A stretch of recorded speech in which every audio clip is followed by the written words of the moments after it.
नमस्कार। आज मैं आपका ध्यान एक अलग विषय की ओर लेके जा रही हूँ। पिछले 8 दिनों से आप न्यूज़ चैनल पे तुषार शर्मा की जो डेथ की खबरें हैं वो सुन रहे होंगे। ये सुसाइड है या डेथ है, इसके ऊपर दो परिवार के बीच में आरोप प्रत्यारोप हो रहा है। फॉरेंसिक रिपोर्ट जो कह रही है वो सुसाइड है, लेकिन दोनों परिवार के बीच में मीडिया ट्रायल हो रहा, आरोप प्रत्यारोप हो रहा है और पूरी जनता जो है कुछ लड़की होने के नाते फीमेल कार्ड का उसके परिवार यूज कर रहे हैं और पूरे धरना प्रदर्शन होने लगा कि वो एक लड़की थी, वो लड़की थी।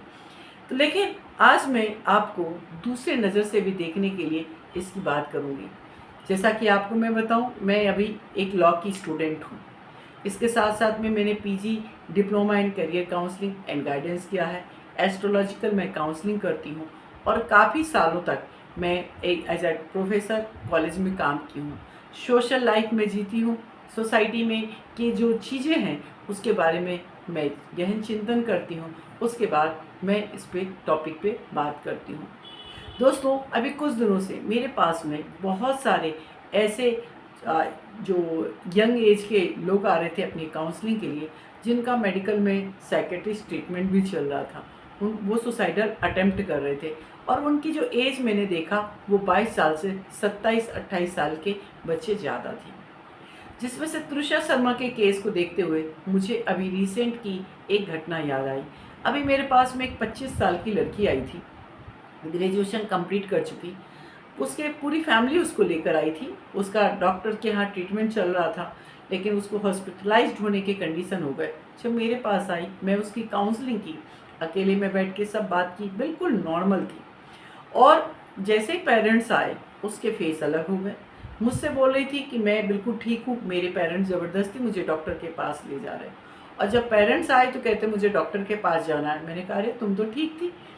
तो वो बोलती है अब आप मुझे ये प्रूव करना चाहती हो कि मैं ठीक नहीं हूँ।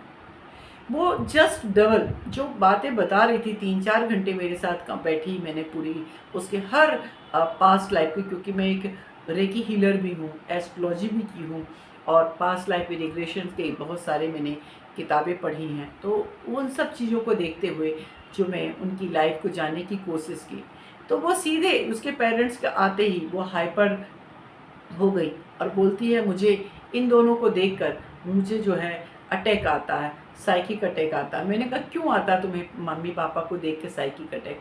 तो बोलती है ये मुझे मेरे मनपसंद के कपड़े पहनने नहीं देते। मैंने कहा तुम कौन सा कपड़ा पहनना चाहती हो? तो बोलती है मुझे शॉर्ट पैंट और शॉर्ट टी शर्ट जो है वो पहनना है और उसी को पहन के पब्लिक प्लेस पे मुझे जाना है। जो उसके फादर हैं वो एक पार्षद रह चुके हैं, काफ़ी ज़मींदार हैं, एक रेपुटेटेड परिवार से हैं।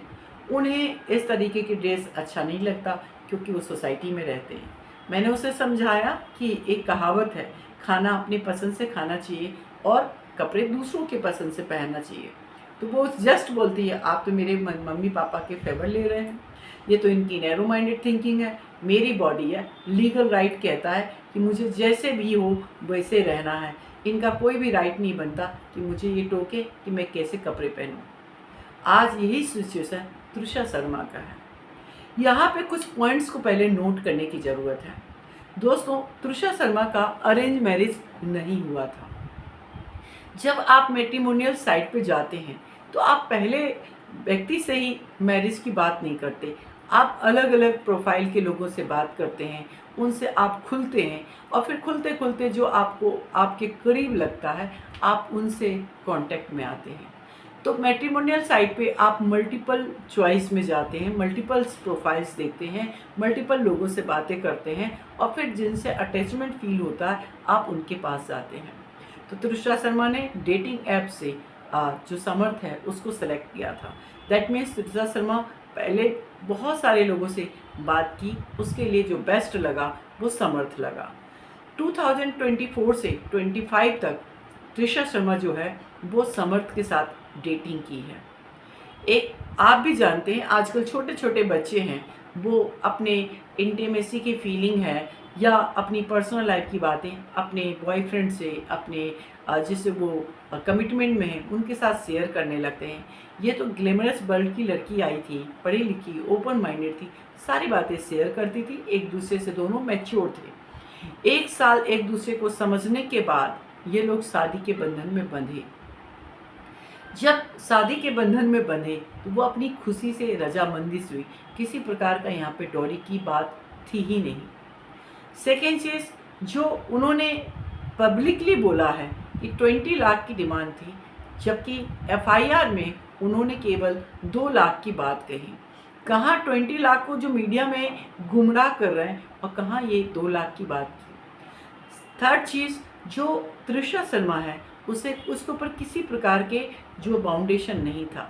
5 साल में वो कई बार अपने मम्मी पापा के घर गई है और काफ़ी दिन रहकर आई है।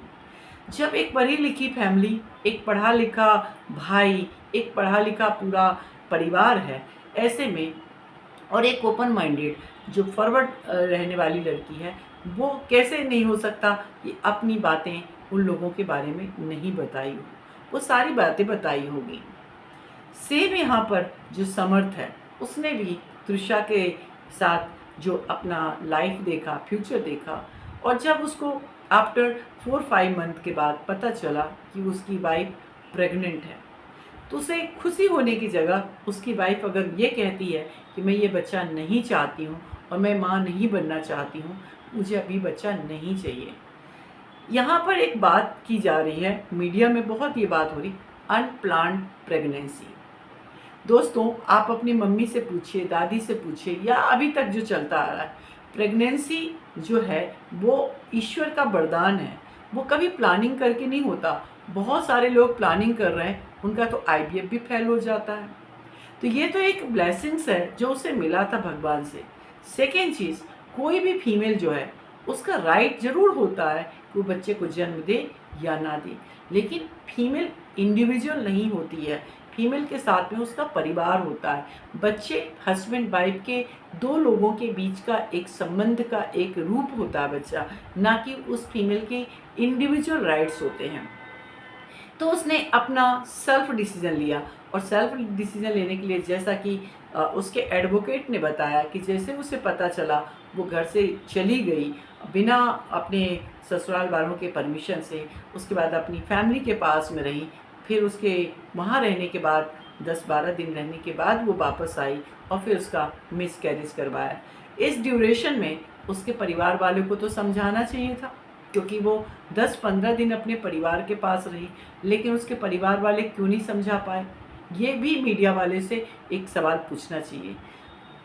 दैट मीन्स उसका जो था, जैसा कि बताया जा रहा है, जो उसके डॉक्टर्स बता रहे हैं, उसका ट्रीटमेंट चल रहा था। हम सब के अंदर में होता है, हम सब के अंदर में होता है ये बात। हम सब एक इमेज बना लेते हैं। कुछ लोग उस इमेज में बैलेंस रहते हैं, कुछ लोग ज़्यादा इन्वॉल्व हो जाते हैं।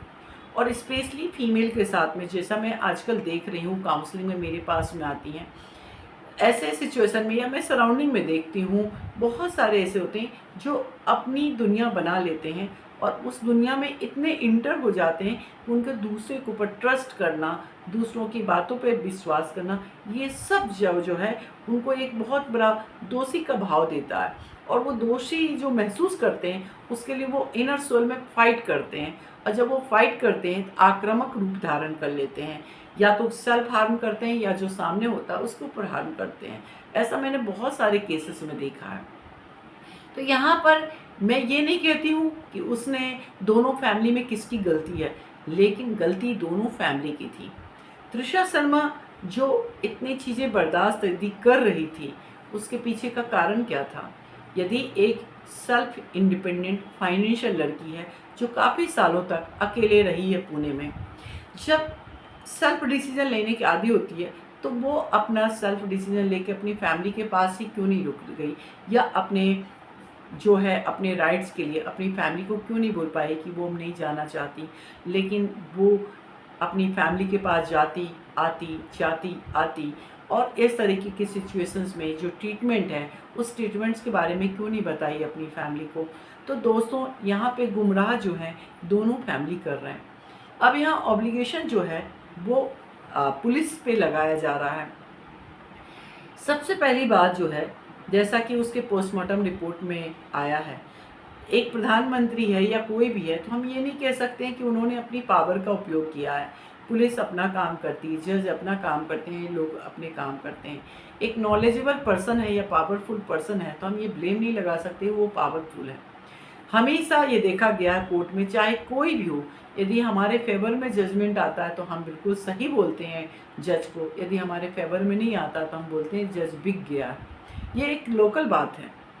ऐसे ही पुलिस यदि हमारे अनुसार काम करती है तो हम कहते हैं पुलिस बहुत अच्छा है, पुलिस हमारे अकॉर्डिंग वर्क नहीं करती है तो कहते हैं बिल्कुल अच्छा नहीं है।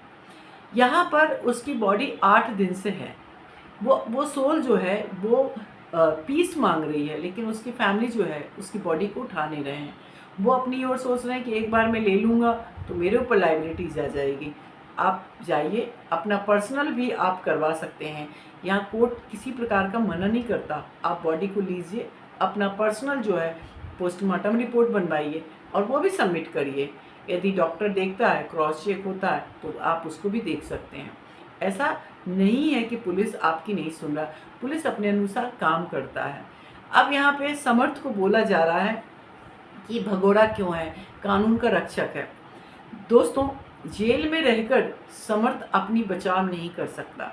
समर्थ अपने जितने लीगल राइट्स हैं उसका उपयोग करेगा और समर्थ की जगह पे आप, हम, कोई भी इंसान होता सभी करता। अभी जैसे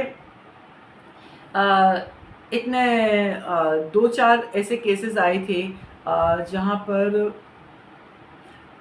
पकड़ा जाना चाहिए था, लेकिन वो सोशल मीडिया इन्फ्लुएंसर था और अपने आप को उसने बचाव किया।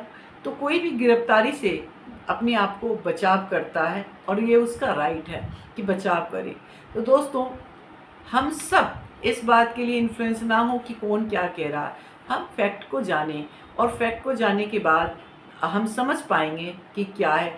आजकल सोसाइटी में क्या हो रहा है, एक मीडिया ट्रायल चलने लगा। मीडिया ट्रायल चलने के कारण क्या होता है, जो फैक्ट की चीज़ें होती हैं उससे हम बहुत दूर हो जाते हैं और हम कहीं सुनी बातों पे आ जाते हैं, जिसके कारण हमारे जो ट्रस्ट होता है पुलिस के प्रति, न्याय व्यवस्था के प्रति, वो सारे ट्रस्ट हमारे टूटते जाते हैं। लोग फ्रस्ट्रेटेड हो रहे हैं सोसाइटी से, लोग मैरिज कॉन्स्टिट्यूशन से लोगों का भरोसा उठता जा रहा है, जबकि जो परिवार है, जैसे तृषा का केवल परिवार समर्थ नहीं था, तृषा ने शादी उसकी फैमिली के हर मेंबर के साथ में की थी। हर रिश्ते का अपना एक कमिटमेंट होता है, हर रिश्ते का अपनी एक रिस्पॉन्सिबिलिटी होती है और वो रिस्पॉन्सिबिलिटी सब मिलकर निभाते हैं, कोई एक नहीं निभाता, सब मिलकर निभाते हैं। तो उसकी फैमिली कैसे कह सकती है बच्चे गिराने का, तो उसका राइट था। अरे एक सिंगल महिला क्या प्रेग्नेंट हो सकती है? नहीं हो सकती। उसके लिए उसको एक पार्टनर की ज़रूरत होती है। जब 2 पार्टनर, एक मेल फीमेल मिलते हैं तभी प्रेग्नेंट होते हैं। तो जब एक बच्चे को बनाने के लिए 2 लोग रिस्पॉन्सिबल हैं तो उसको मारने में केवल एक महिला कैसे रिस्पॉन्सिबल हो सकती है? कैसे उसका अकेले का राइट हो सकता है? आप ये सोचिए। तो दोस्तों, मेरी नज़र से जो ये टॉपिक है, जो उसने सुसाइड किया है या उसका मर्डर हुआ है, ये तो कोर्ट के ऊपर छोड़ देना चाहिए। जैसे सुशांत सिंह के केस में सब जो रिया चक्रवर्ती को इतना जेल हो गया और इधर उधर की बातें हो गई, बाद में सीबीआई ने क्या कहा कि सुशांत ने सुसाइड ही किया था, लेकिन उसके फैमिली ने क्या क्या डिमांड नहीं किया। तो दोस्तों, कोर्ट का काम कोर्ट को कर लेने देना चाहिए और न्याय व्यवस्था पे, समाज पे, लोगों पे ट्रस्ट बना के रखना चाहिए। ऐसा मेरा ओपिनियन है। नमस्कार।